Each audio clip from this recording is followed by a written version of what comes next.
एक निर्धन व्यक्ति था। वह नित्य भगवान भोलेनाथ और माता पार्वती की पूजा करता था। एक दिन शिवरात्रि के दिन वह भगवती पार्वती और भगवान भोलेनाथ की पूजा अर्चना बड़ी भक्ति भाव से कर रहा था।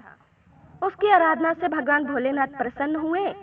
वह उसके सामने प्रकट हो गए और उसे एक अंगूठी भेंट देकर अदृश्य हो गए।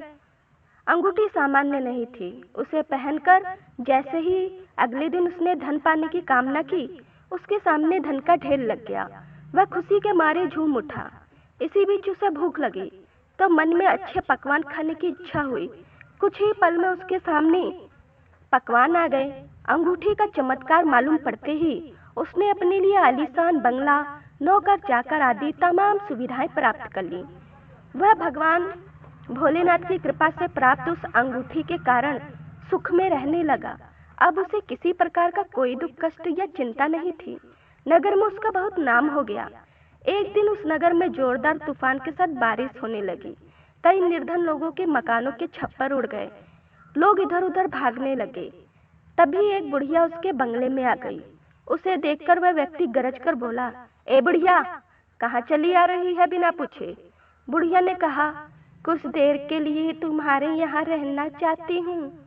लेकिन उसने उस बुढ़िया को बुरी तरह डांट डपट दिया। उस बुढ़िया ने कहा, मेरा कोई सहारा नहीं है, इतनी तेज बारिश में कहाँ जाऊंगी? थोड़ी देर की ही तो बात है। लेकिन उसकी किसी भी बात का उस व्यक्ति पर असर नहीं पड़ा। जैसे ही सेवकों ने उसे द्वार से बाहर किया, वैसे ही जोरदार बिजली कौंधी। देखते ही देखते उस व्यक्ति का मकान जलकर राख हो गया। उसके हाथों की अंगूठी भी गायब हो गई। सारा वैभव पल भर में राख के ढेर में बदल गया। उसने आंख खोलकर जब देखा तो उसके सामने माँ पार्वती थी।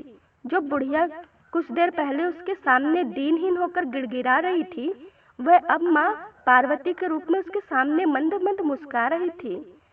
वह समझ गया, उसने बुढ़िया को नहीं, साक्षात माता पार्वती को घर से निकाल दिया था। वह भगवती के चरणों में गिर कर पड़ा, बोला, हे देवी, तुम इस योग्य नहीं हो। जहाँ निर्धनों का सम्मान नहीं होता, मैं वहाँ निवास नहीं कर सकती। यह कहकर माता पार्वती उसकी आंखों से ओझल हो गई और उसकी सारी सुख सुविधा, सारी संपत्ति गायब हो गई।